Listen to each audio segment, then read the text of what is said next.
adquisitivo. Me había olvidado de grabar. Perdón. Bueno, pero lo que estábamos hablando tampoco, ya medio un poco lo habíamos charlado.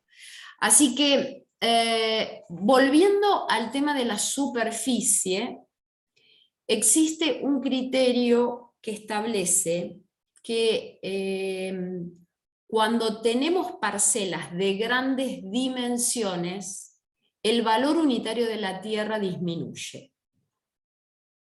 Y esto responde a que en un mercado las condiciones de accesibilidad a parcelas de grandes dimensiones se reducen porque hay menor cantidad de posibilidad de personas con poder adquisitivo para esa adquisición.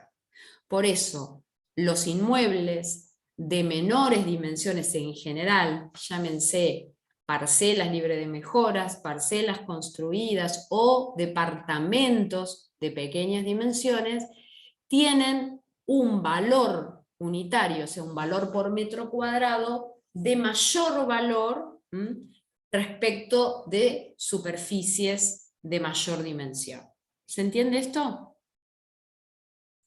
Por ejemplo, si nosotros decimos un departamento, el valor de un departamento de 40 metros cuadrados de superficie total, unidad funcional, respecto del valor de un inmueble, de un departamento de 100 metros cuadrados, en condiciones similares, cuando decimos en condiciones similares, decimos con características constructivas similares, con la misma data, ¿sí? Con los mismos servicios.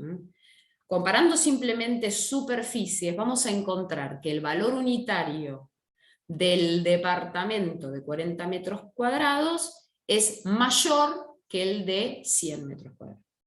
¿Sí? Pruébenlo y van a encontrar esas diferencias. Por la posibilidad, porque la demanda aumenta con superficies más pequeñas. Bien. Hablar en parcelas baldías de el análisis en función de la ubicación de esa parcela en una zona determinada, de una posibilidad de subdivisión, ya sea en propiedad horizontal o la posibilidad de subdivisión en otro, digamos, fuera del ámbito de propiedad horizontal, o sea, por mensura de tierras, permite un mayor aprovechamiento. ¿Sí?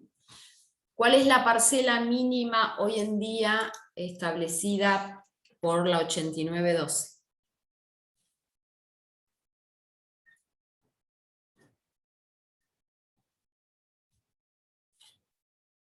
¿Me olvidé? ¿Yo me olvidé de ustedes? ¿No es la de frente por 300 de superficie? ¿13 por 300? No, 12.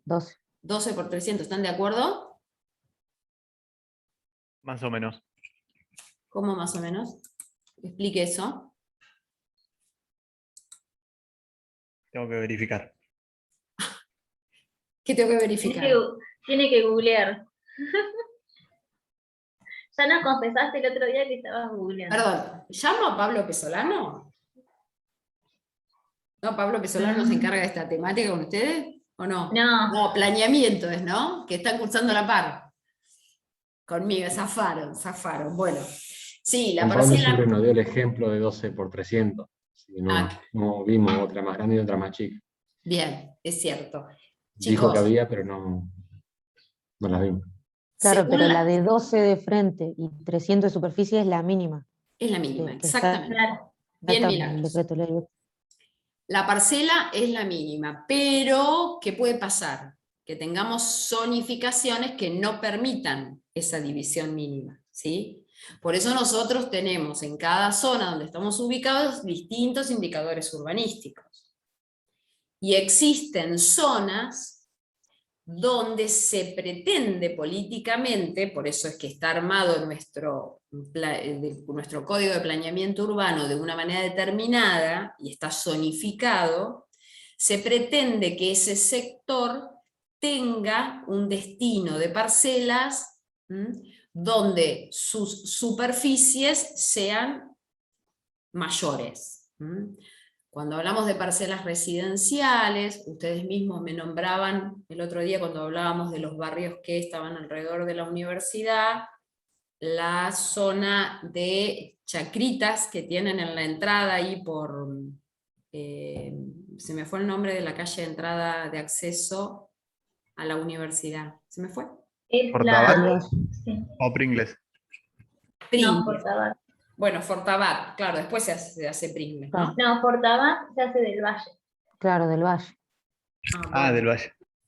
Entonces, Sí, el Valle es... Facu. Ahí Sí, es está. del Valle. Era. Bueno, Facu, ¿dónde vivís vos? Estás ahí en... No corté, sigo en el trabajo. Sí, veo. Bueno, volvé que estamos acá, ¿sí? Lo que les quiero decir con esto es, la zona del ingreso a Olavarría, tenemos zona de chacras, ¿no? Las dimensiones en ese sector son más benévolas. Angie, ayúdame con esto. No lo tengo, pero sí sé que... Sí, porque es área complementaria. Área complementaria, donde las dimensiones mínimas están en ¿qué? 20 por 600. Si es a manzanado, 20 por 600, y si no, 42.000. O sea, si generás manzanas, 20 y 600. Y ustedes me dirán, bueno, pero en la 8912 habla de parcela mínima 12 por 300. Bueno, pero... Acá, sí. justo estaba viendo que dice que en áreas complementarias las dimensiones mínimas establecen esos 40 metros de frente por 2000 metros de superficie. Está bien. Como decía Angie, justo. Perfecto, entonces verificó que Angie dijo lo correcto. Muy bien. Bueno, lo que quiero decir con esto... De cualquier manera, perdón, Sí. pero la 8912 establece mínimo. Después Claro. cada municipio con su código de zonificación puede ser un poquito más exigente. Justo en el caso de Olavarría coincide lo que dice la 8912. Pero además las zonas se dividen y hay zonas que no permiten parcelas de 12 por 300, a eso voy, ¿no? Entonces Claro. esto, lo que a nosotros nos interesa es tener en cuenta qué dimensión mínima tenemos en el lugar donde estamos trabajando y donde estamos evaluando la parcela que vamos a tasar. Y en función de eso verificar si podemos explotarla en forma, digamos, más intensa, o sea, podemos subdividir y generar 2 parcelas o más, o podemos aplicar propiedad horizontal siempre y cuando en ese sector esté permitido, por ejemplo, vivienda multifamiliar.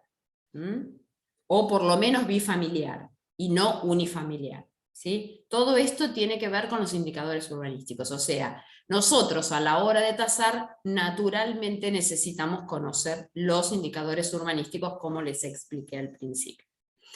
Aquí volvemos a retomar el tema de la relación, ya hablamos de la relación frente-fondo que está evaluada dentro de la relación 1-3, dentro de las tablas que les presentamos.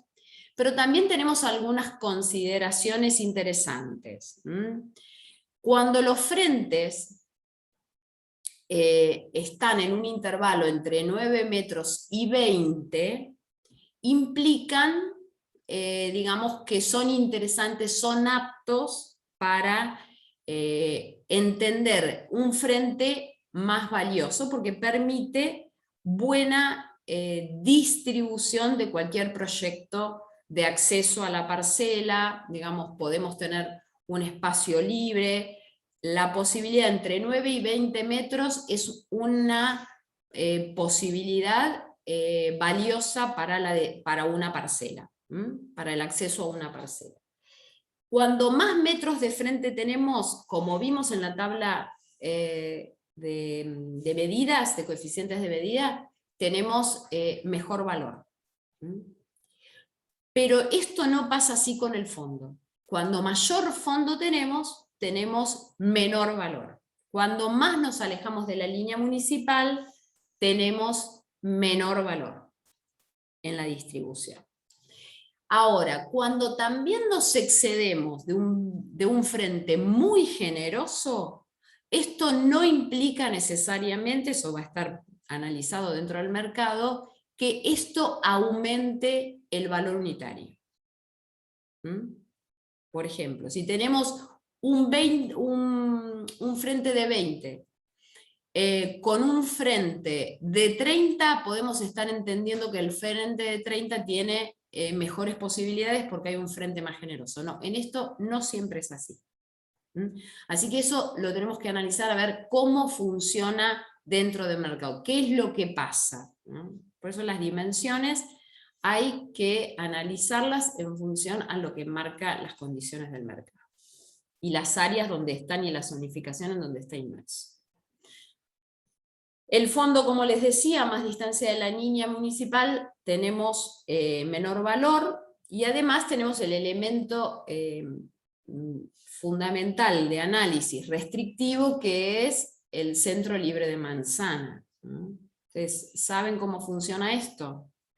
En las manzanas nosotros tenemos que tener en cuenta que en la zona central de la manzana existe generalmente un rectángulo que se establece como pulmón de manzana, y esto restringe la posibilidad de construcción en ese sector, lo que implica que las parcelas con mayor fondo, mayor desarrollo de fondo, no necesariamente implican mayor valor. Aquí volvemos al concepto inicial. La mayor cantidad de superficie no implica mayor valor unitario. Aquí existen algunas expresiones a considerar. Tener en cuenta cuáles son las condiciones de ventilación e iluminación que tiene ese inmueble. La posibilidad de ventilar adecuadamente un proyecto constructivo e iluminar un proyecto constructivo permite naturalmente un mejor diseño constructivo. Ese mejor diseño constructivo redunda en valor. Existen condiciones que hacen a la determinación de los proyectos constructivos sobre los cuales hoy la sociedad tiene preferencia, que son aquellos que ustedes ven como proyectos nuevos, que son los que están un poco de moda según la época de la vida, ¿no? En algún momento, por ejemplo, los proyectos constructivos de casas tipo, no sé, con tejas a 2 aguas, con ladrillo visto o con piedra, pertenecían a una época determinada de construcción. Hoy en día tenemos conceptos constructivos diferentes, con construcciones más moduladas, con otro tipo de elementos, con más ventilación, con la posibilidad de iluminación a través de paños fijos. Digamos, existen, en función de la cantidad de materiales, se van adecuando los proyectos y se va teniendo en cuenta, ¿sí?, la pretensión del usuario respecto de, digamos, el cómo vivir. Estos son elementos a considerar que van a ir evolucionando en el tiempo, y que como tasadores debemos evaluarlo a fin de ver cómo esos elementos nuevos se encuadran dentro de las dimensiones de la parcela que estamos evaluando. Las formas de acceso en viviendas y los destinos a los que estén prescriptos en función de la zonificación, los permisos de destinos en ese sector, son elementos que también nos van a condicionar justamente, digamos, el proyecto constructivo que se puede realizar. Estas 2 reglas de análisis sobre el valor expresan que cuando nosotros evaluamos una parcela de determinada dimensión, vamos a entender, y voy por la primera, la regla del 4-3-2-1, que en la medida que yo me voy alejando, como les digo, de la línea municipal, voy perdiendo valor. Si nosotros tenemos una parcela, supongamos, de 12 por 25, que es más o menos una parcela de 300 metros cuadrados, y yo la divido en 4 porciones, digamos en forma paralelas, ¿sí?, las porciones a la línea municipal. Me voy allí en 4 divisiones paralelas a la línea municipal. La primera porción, la que está más cercana, ¿sí?, a la línea municipal, según la regla del 4-3-2-1, que es una regla norteamericana de análisis de valor, establece que esa porción de tierra más cercana a la línea municipal vale 4 veces lo que vale la que está más cerca del contrafrente. Y así proporcionalmente las intermedias.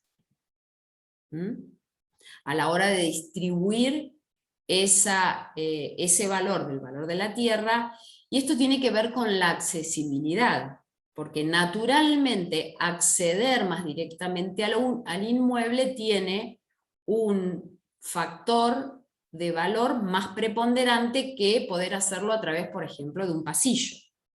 Por eso cuando nosotros determinamos las subdivisiones o las mensuras de subdivisión en propiedad horizontal y queremos tener una idea de valor de tasación, podemos tener en cuenta esta regla que permite distribuir el valor de las unidades funcionales en la medida que se van desarrollando entre el frente y el contrafrente del inmueble.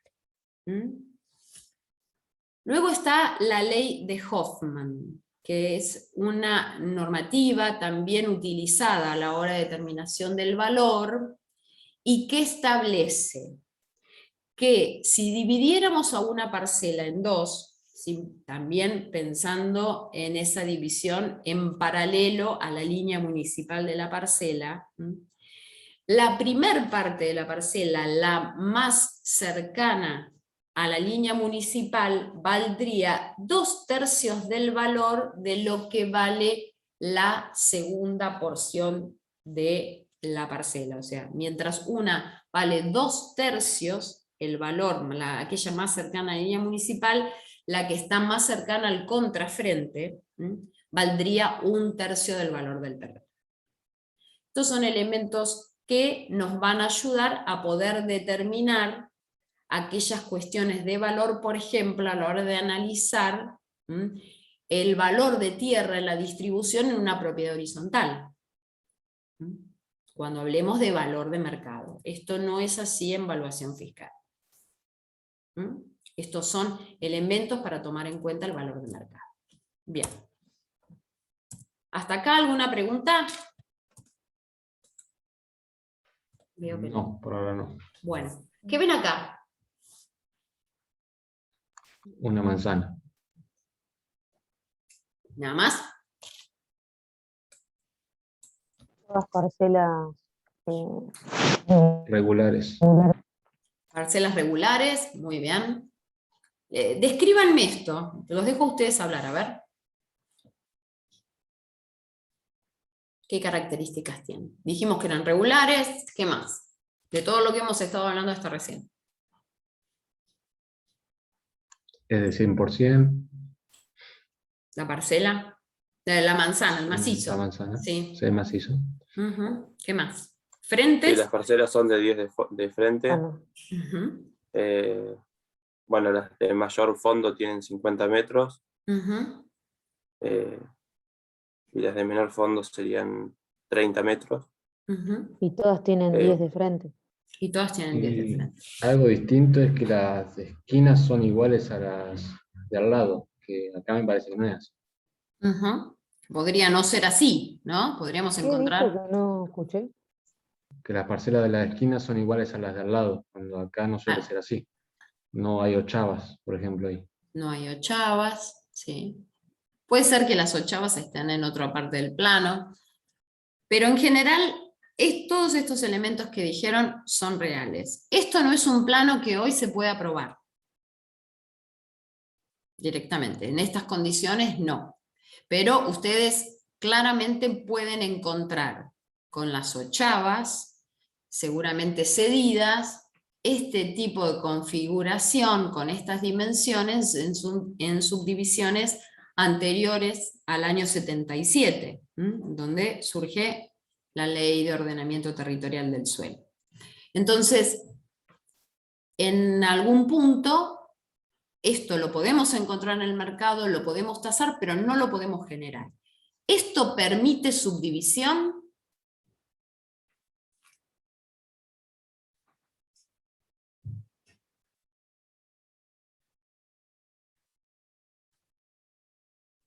No dan las dimensiones mínimas según la 8912. Sí, exactamente, no dan las dimensiones mínimas según la 8912, además, seguramente esta configuración, que es muy antigua, podría estar a priori, podemos sospechar, no sabemos dónde está, pero podría estar en una zona céntrica. Así que seguramente no vamos a poder subdividir, sin duda no vamos a poder subdividirla, pero podremos aplicar propiedad horizontal. Seguramente sí. Si estamos en una zona céntrica, podríamos estar aplicando la posibilidad de subdividir la tierra en unidades funcionales. Y esto sí lo permite, y aquí no tenemos condicionante. ¿Sí? ¿Algún dato más para que ustedes vean como destacable?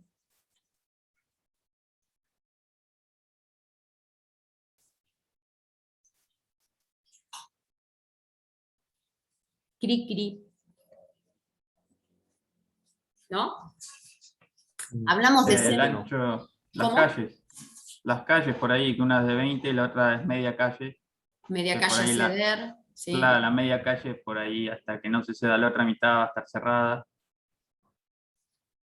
No necesariamente, No.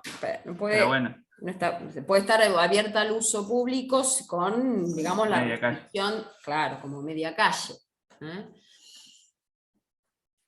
Otra de las cuestiones, estas parcelas de 50 de fondo que tenemos en la zona central, estarían afectadas, al igual a las de 40, estarían afectadas por el centro libre de Manzano. O sea que si nosotros tomásemos, seguramente habría que ver en qué zona está ubicada y qué tipo de ecuación tenemos a la hora de determinar el centro libre de Manzana, eso lo van a ver en planeamiento seguramente. Vamos a tener que dejar libre de construcción una porción por lo menos de 30 metros en este sector por tal vez 40 metros o 30 metros por 30, depende de la ecuación que esté condicionada en la zonificación en la que está inmerso el macizo. O sea que en ese sector no está permitido construir. Que después se haga, en la realidad, que sin permiso se haga, también ocurre, pero la realidad es que no está permitido construir. Bueno, todos estos elementos son los elementos que debe mirar el tasador a la hora de poner valor a su inmueble. Bien. No sé si se les ocurre algo o alguna pregunta. Aquí ya nos vamos a un inmueble que está dentro del 8912. Estamos hablando de una parcela de 12 por 30 metros con 91. Fíjense, la relación es más armónica respecto de las anteriores, si ustedes comparan la de 10 por 50.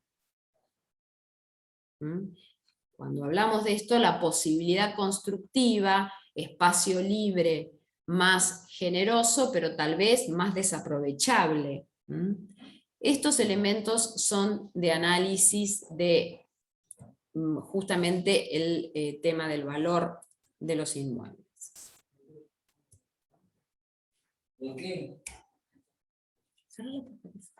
Perdón, chicos.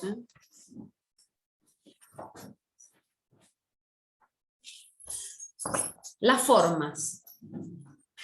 Y a la hora de hablar de las formas dijimos formas triangulares, frentes inclinados, ¿sí? ¿Cómo vamos a evaluar estos elementos? Bueno, nosotros vamos a establecer en función de formas geométricas conocidas cómo homogeneizamos esas superficies que son irregulares. Vamos a trabajar con formas geométricas que nos permitan relacionarlos con las tablas que tenemos disponibles, que tenemos tablas de triángulos y coeficientes que afectan esa proporcionalidad. De esta manera vamos a poder establecer cuáles son las correcciones por formas en las parcelas irregulares. Y son las triangulares las más castigadas. Como aquellas que se acceden por pasillo. Este tipo de situación de desarrollo en el contrafrente. ¿Eso es lo que vos explicabas de la 1, 2, 3, 4? Eso sí, pero está invertido en la relación de valor. O sea, nosotros decíamos que en la medida que estamos más cerca de la línea municipal, tenemos un valor de 4 veces esa porción de tierra respecto del contrafrente. O sea, acá están los 4 sectores de alguna manera descriptos, pero en relación del valor empieza siendo 4:1 en relación de aquello que está más cerca del frente respecto de lo que está más alejado del frente. ¿Sí? Pero esta es la forma de evaluación de esa superficie.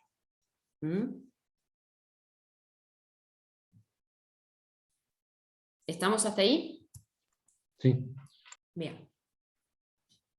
Otros elementos que vamos a tener en cuenta son las vías de comunicación, el estado de conservación, el nivel, si las vías de comunicación están terminadas, ¿sí? En qué estado están, justamente si hace falta o si está próximo a aparecer un proyecto constructivo que permita la valorización de esto, transformando la tierra en asfalto, por ejemplo. Vamos a establecer también la ubicación, como dijimos, en esquina o medial, esto ya hablamos, la orientación. Bueno, esto es un poco la descripción más genérica de lo que adelantamos inicialmente en el análisis de factores intrínsecos. La orientación, por ejemplo, el hemisferio sur, las aberturas en el hemisferio sur. Las aberturas orientadas hacia el norte-este en relación con, digamos, el soleamiento y los vientos predominantes son las más favorables. El suelo de fundación, también hablamos, su calidad entre los factores más importantes en la valoración de la tierra, la cimentación y calidad de subsuelo, perfil del suelo, el nivel freático, o sea, obviamente qué pasa con las capas interiores de la tierra, cómo está determinada las capas profundas de agua, si hay, digamos, la posibilidad de contaminación. Bueno, todos esos elementos obviamente son del análisis del tasador. Las restricciones a la superficie, esto también lo dijimos, el FOT y el FOS, así que lo vamos a pasar un poquito por arriba. El aprovechamiento económico, el retiro obligatorio de la línea municipal, retiro de frente, laterales de la construcción, ochava y centro libre de manzana. Estos temas los estarán viendo seguramente próximamente en planeamiento, pero ustedes saben que hay muchas zonas que están condicionadas con la construcción manteniendo espacios libres sobre el frente de la línea municipal o sobre los laterales. Estas condiciones de forma que se establecen a través de los indicadores urbanísticos en función del perfil de la urbanización en la que estamos inmersos, son las que nos van a condicionar justamente la restricción. Y una cosa es tener una parcela de buenas dimensiones que nos permite poder trabajar con la resultante de valor edificable de superficie en forma generosa, teniendo en cuenta estos retiros, y otra cuestión muy diferente es cuando, por ejemplo, estamos en esquina, donde las superficies generalmente son de menor dimensión, y además estamos condicionados a la hora de establecer o definir nuestro proyecto constructivo, a retirarnos lateralmente de la línea municipal, y tener un remanente de superficie edificable que sea mucho menor. Por eso hablamos, chicos, al principio de la potencialidad. Y cuando hablamos del análisis de la potencialidad, un poco lo dijimos por el lado de la posibilidad de máxima que tiene esa parcela, entendiéndola como situación favorable. Pero existen condiciones que no son favorables, y estas son las que más tenemos que tener en cuenta a la hora de valorar. ¿Por qué? Porque cuando nosotros vamos, digamos, por el más, nos ponemos, si miramos una parcela que tiene su máximo potencial en una zona comercial, entenderemos que ese valor tiene una gran dimensión porque el potencial favorable de la parcela es alto. Pero existen potenciales que son bajos.